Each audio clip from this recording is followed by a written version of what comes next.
बिस्मिल्लाहिर्रहमानिर्रहीम। नाज़रीन, असी इस वेले शरकपुर के नवाही इलाका मौजा कोट महमूद मौजूद हाँ, जिथे राती 2 तो 3 बजे के दौरान वारदात पेश आई है।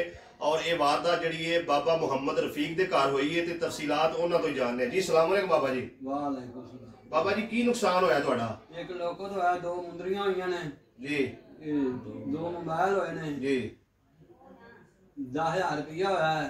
हाँ जी, एक लैपटॉप है। नाज़रीन, ये बाबा जी बिल्कुल सीधे साधे ने, दरवेश ने, जिमें कि साडे हर किसी के बुजुर्ग होंदे ने। अजकल दी जदीद चीज़ां दे इन्हां नूं नाम ही नहीं आउंदे है। 2 मुंदरियां ने, एक जिहड़ा गल च पाउण वाली चेन है, उस तो बाद जिहड़े यानी कि लाकट, उस तो बाद 2 मोबाइल ने और 10,000 रुपया और एक लैपटॉप है। यह इन्हां दे घर जिहड़ा है और 2 अंगूठियां, तकरीबन 3 लाख रुपए का जिहड़ा तकरीबन नुकसान होया। ज्यादा हो सकता है, तो घट नहीं है, क्योंकि हर इंसान को पता है कि चीज़ां कितनियां महंगियां ने। और ये वाकया किवें पेश आया है, ਇਹ ਜਿਹੜਾ ਜ਼ਰਾ ਕਰੀਬ ਆਓ ਜੀ, ਤੁਹਾਨੂੰ ਵਿਖਾਉਣੇ ਆ। ਇਹ ਜਿਹੜਾ ਨਾ ਇਹ ਸੇਫ ਅਲਮਾਰੀ ਹੈ, ਜਿਹਨੂੰ ਇਹ ਤੋੜਦੇ ਰਹਿੰਦੇ। ਇਹ ਤੁਸੀਂ ਵੇਖ ਸਕਦੇ ਹੋ ਕਿ ਇਹ ਤਾਲਾ ਜਿਹੜਾ ਇੱਥੋਂ ਤੋੜਿਆ ਗਿਆ, ਠੀਕ ਹੋ ਗਿਆ ਜੀ। ਔਰ ਤਾਲਾ ਤੋੜਨ ਵਾਸਤੇ ਜਿਹੜੇ ਔਜ਼ਾਰ ਇਸਤੇਮਾਲ ਹੋਏ ਨੇ ਉਹ ਤੁਹਾਨੂੰ ਵਿਖਾਉਣੇ ਆ। ਇਹ ਚਮਚ ਨੂੰ ਇਸਤੇਮਾਲ ਕੀਤਾ ਗਿਆ, ਇਹਦੇ ਚ ਚਮਚ ਇਸਤੇਮਾਲ ਹੋਇਆ। ਔਰ ਇਹ ਇਹਦੇ ਅੰਦਰ ਮੁੰਦਰੀਆਂ ਪਈਆਂ ਸਨ। ਇਹ ਤੁਹਾਨੂੰ ਵਿਖਾ ਰਿਹਾ, ਕੈਮਰਾਮੈਨ ਵਿਖਾ ਰਿਹਾ ਜੀ, ਠੀਕ ਹੋ ਗਿਆ ਜੀ। और बाकी यह चम्मच वगैरह जोड़े ने इस्तेमाल किए गए ने सारे मामले के अंदर। और यह जोड़ा दराज तुम वेख सकते हो, इधर भी फरोरा फरारी लाई रखी है। इस तो इलावा घर की होर भी जगह के उत्ते जोड़ा वो चैकिंग करते रहने, एक होर भी शहर लभ जाए। एक ट्रंक जोड़ा उनके अंदर भी वो जोड़ा टटोलते रहने, वो भी तुहानूं विखाने। आओ जी सर, यह ट्रंक है, इनू रात को खोलने की कोशिश करते रहने। और इतों कोई चीज़ तो नहीं मिली, लेकिन उन्होंने इतने भी जोड़ा हाथ हुथ मारिया।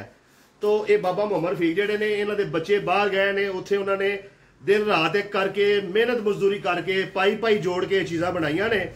तो मेरी DPO शेखूपुरा अगे और SHO थाना शरकपुर अगे अपील है कि सर बराए मेहरबानी इस वाक़े का नोटिस लिया जाए। और बाबा मुहम्मद रफीक जोड़े कि कोट महमूद के रैशी ने, और तुसीं इन्हां दी गुफ्तगू तो अंदाज़ा ला रहा होगा कि पुराने वक्त के इंसान ने और सच्चे, और जोड़ा मतलब जिमें अंदरों तो उवें बाहरों जोड़े पहले दौर के लोग होंगे हैं, उन्हें जो गल है वही दसी है। और सारिया चीज़ां मैं खुद जज कीतियां ने। उन्होंने कोई जिमें बंदे आम तौर पर करते हैं भी चोरी थोड़ी हुई हो तो ज्यादा बयान कर देंगे ने, वो नहीं है। ये जैनवन इन्हों का नुकसान होया है। तो बराए मेहरबानी DPO शेखूपुरा साहब इस वाक़े का नोटिस लैन, SHO थाना शरकपुर इस वाक़े का नोटिस लैन। और ये जोड़े बाबा मुहम्मद रफीक ने, इन्हों की फौरी FIR कट्टी जाए। और जोड़े मुलजमान ने उन्होंने फड़ के इन्हों का मसरूका माल जोड़ा बरामद करवाया जाए जी। जी नाज़रीन, एक बंदा आएगा हुणे पतला जिहा मुंडा जिहा, तो यह सिगरट पी रहा जोड़ा ए आ रहा है, ए सामने तुसीं वेख सकते हो। अगर कोई भी शख्स जोड़ा कोट महमूद तो होवे और इनू पहचानदा होवे, या इलाके का कोई भी बंदा इनू पहचानदा होवे, तो बराए मेहरबानी तुसीं मैनू इतला दे सकते हो, कमेंट च राय का इजहार कर सकते हो, ताकि जोड़ा ये चोर फड़िया जाए और बाबा मुहम्मद रफीक का जोड़ा मसरूका माल है वो बरामद हो जाए। बराए मेहरबानी वीडियो को ज़्यादा तो ज़्यादा शेयर करो, ताकि जोड़ा ये चोर है ये फड़िया जा सके।